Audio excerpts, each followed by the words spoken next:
I am 32 years old today. I have exactly $333,000 in my savings account. My brother, who works in the same industry and earns pretty much the same salary as I do, has $14,000 to his name. People often ask how this is possible, assuming it's a stroke of luck, a hidden inheritance, or some secret high-stakes investment. But the truth is much quieter and much more profound. The difference between us doesn't come from our jobs, and it certainly doesn't come from luck. It comes from a singular, life-altering decision I made exactly 10 years ago, and from the 10 years of social pressure, mockery, and internal doubt that followed that decision. Think about it.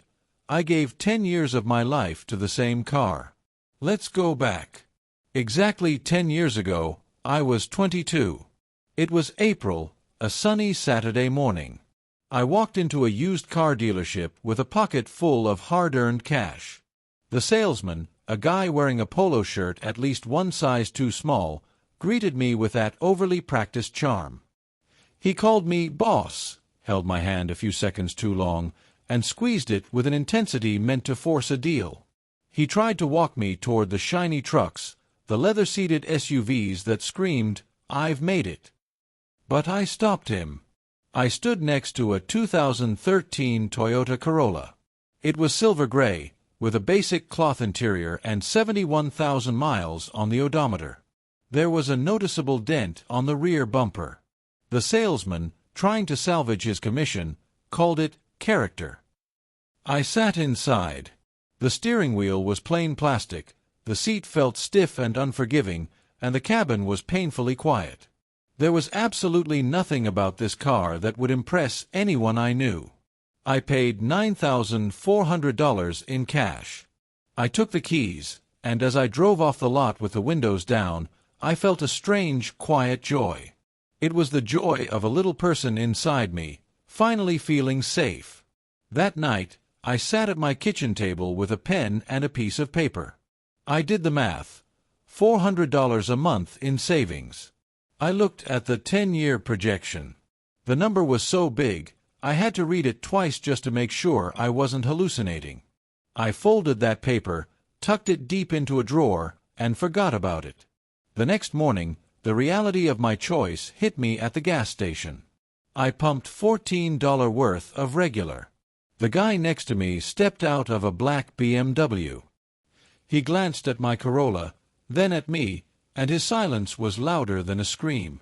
It was the first time I realized that for some people, a car isn't just a machine, it's a megaphone for their ego. At the office, I parked next to a coworker named David. David drove an expensive Audi, the kind he couldn't actually afford, though he wore it like armor. He saw me stepping out of my Toyota, and he laughed. "Bro, is this yours?" he asked, his tone dripping with mockery. "Did you lose a bet?" I just smiled. I didn't know then that this was just the beginning. A month later, I had lunch with James. James was 68, a veteran with 26 years in the finance world. He was my father's oldest friend, a man who rarely gave advice unless you forced it out of him. I felt proud of my deal, so I told him, "I got this Corolla at a really good price, James." James didn't say, "Good job." He didn't even smile.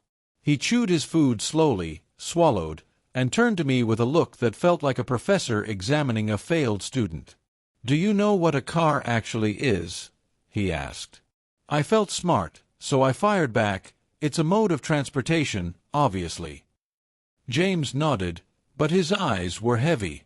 "Most people don't buy a car," he said. "They buy permission. Permission to feel successful. Permission to be seen by others. Permission to stop questioning who they are. That Corolla is the first thing you've bought in your life without buying permission." I laughed. I thought he was being dramatic. But James just wiped his mouth with a napkin and went back to his meal. I didn't know it then, but that was the most expensive lunch I'd ever had. As the years rolled on, the Corolla began to show its age. By the time I was 26, the seat creaked like an old ship, and the car had 89,000 miles. But the car was still a car. Then came a Tuesday morning at a coffee shop. A 16-year-old barista with an iPhone worth more than my insurance premium didn't even look at me. I sat by the window, watching the parking lot fill up, 3 Teslas, 2 BMWs, and a G-Wagon. I looked at my car, and for a second, it felt like a joke that nobody was laughing at. That afternoon, my younger brother, Michael, called. He was 23, 8 months into his first job. "I got a car," he said. He had leased a 2023 Acura. $490 a month, basically free, he claimed. That weekend, I went to his apartment. The Acura sat in the lot like a polished black bullet. Michael circled that car the way men circle things they know they can't afford. The mockery never stopped. David would ask, "Still driving a Toyota? Bro, are you okay? Like, financially okay?" I would tell him I was fine, but the way he said it made me feel like a charity case. One night at the grocery store, I saw a woman loading bags into a Range Rover. Her car was filled with cheap frozen meals. She looked at my Corolla, then at me. "Is that a 2013? She asked. I braced for the insult, but she smiled. "Smart. They last forever." That one sentence was the highlight of my year. It gave me a jolt of pride, but the doubt had already set in. I went home and opened the drawer. The paper was still there. The number had grown. I put it back, but I felt heavier. When I turned 28, the Corolla had 112,000 miles. The driver's side door required a special trick. You had to pull the handle twice. I was a master of the trick. But at work, the pity became unbearable. A woman from accounting named Rachel once asked if I needed a loan. Co-workers whispered about me, wondering if I was sending all my money home because I looked so broke. I stopped eating in the cafeteria just to avoid the looks. A neighbor once offered to have her nephew fix my junk for free.